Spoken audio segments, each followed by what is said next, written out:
भारत के लिए क्या नया रूस बन पाएगा फ्रांस? मोदी मैक्रों की दमदार जोड़ी पर दुनिया की नज़र।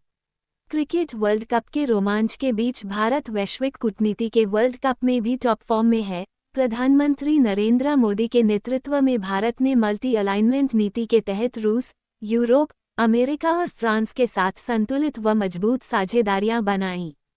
फ्रांस के राष्ट्रपति इमैनुएल मैक्रों की यात्रा, रक्षा सौदे और आई सहयोग भारत की बढ़ती वैश्विक ताकत को दर्शाते हैं। इस वक्त पूरा देश क्रिकेट वर्ल्ड कप के रोमांच में डूबा है। पाकिस्तान पर भारत की शानदार जीत ने हर भारतीय का जोश बढ़ा दिया है।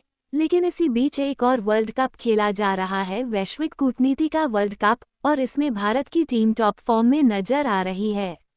ये हेलीकॉप्टर रेस्क्यू और हाई एल्टीट्यूड सैन्य अभियानों के लिए हम होगा और पूरी दुनिया में एक्सपोर्ट किया जाएगा। फ्रांस के राष्ट्रपति इमैनुएल मैक्रों की यह यात्रा सिर्फ रक्षा और रणनीतिक साझेदारी तक सीमित नहीं है, वह दिल्ली के भारत मंडपम में हो रहे एआई इम्पैक्ट समिट में भी हिस्सा ले रहे हैं।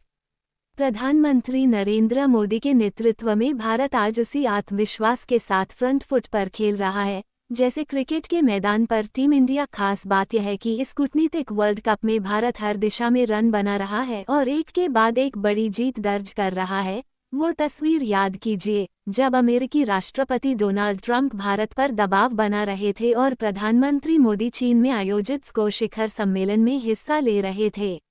ये भारत की कूटनीति का पहला बड़ा टेस्ट था, जहां दबाव के बावजूद भारत ने अपनी लय नहीं बिगड़ने दी। जरूरत पड़ी तो भारत ने डिफेंस खेला और मौका मिला तो छक्का भी लगाया। इसका सबसे बड़ा उदाहरण तब दिखा जब रूस यूक्रेन युद्ध के बाद पहली बार रूसी राष्ट्रपति व्लादिमीर पुतिन भारत आए और भारत रूस रक्षा साझेदारी को और मजबूती मिली।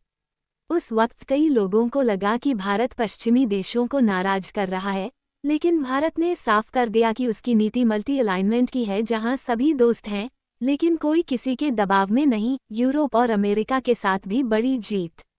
रूस यात्रा के महज 2 महीने बाद भारत की कूटनीति का अगला मास्टर स्ट्रोक सामने आया।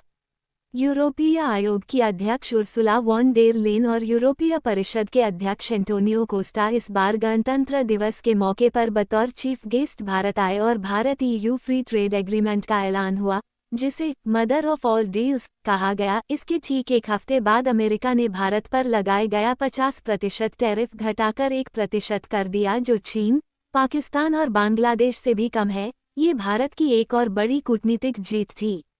फ्रांस की एंट्री और मैक्रों मोदी की केमिस्ट्री। और जब लगा कि अब कोई बड़ा सरप्राइज नहीं आएगा, तभी फ्रांस के राष्ट्रपति इमैनुएल मैक्रों 3 दिन के भारत दौरे पर पहुंच गए, वो भी ऐसे समय में जब अमेरिका फ्रांस पर भारी टैरिफ की धमकी दे रहा है। मैक्रों का मुंबई प्रेम, मरीन ड्राइव पर बिना भारी सुरक्षा के जॉगिंग और आम लोगों के बीच दिखाई देना पूरी दुनिया में चर्चा का विषय बना। ये तस्वीरें उन देशों के लिए आईना है जो भारत को असुरक्षित बताने की कोशिश करते हैं। पीएम की कार डिप्लोमेसी, भरोसे का संदेश। मोदी मैक्रों की एक ही कार में यात्रा फिर चर्चा में रही। ये प्रधानमंत्री मोदी की कार डिप्लोमेसी का हिस्सा है, जिसकी शुरुआत 2014 में बराक ओबामा के साथ हो चुकी थी। ये डिप्लोमेसी बताती है कि भारत अब सिर्फ औपचारिक रिश्ते नहीं, बल्कि भरोसे की साझेदारी बनाता है। सबसे बड़ा सवाल यही है। दशकों तक भारत का सबसे बड़ा रक्षा साझेदार रूस रहा, लेकिन अब तस्वीर बदल रही है।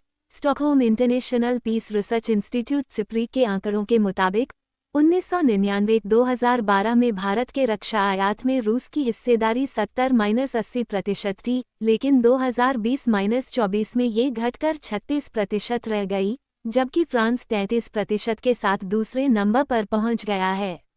अब प्रस्तावित 114 राफेल लड़ाकू विमानों की डील के बाद फ्रांस भारत का सबसे बड़ा डिफेंस पार्टनर बन सकता है। मुंबई में हुई द्विपक्षीय बैठक के बाद प्रधानमंत्री मोदी ने ऐलान किया कि भारत और फ्रांस मिलकर दुनिया का पहला ऐसा हेलीकॉप्टर बनाएंगे जो माउंट एवरेस्ट की ऊंचाई तक उड़ सकेगा। इस हेलीकॉप्टर H-125 की असेंबली लाइन एयरबस और टाटा एडवांस सिस्टम्स लिमिटेड की साझेदारी में भारत में शुरू हुई है।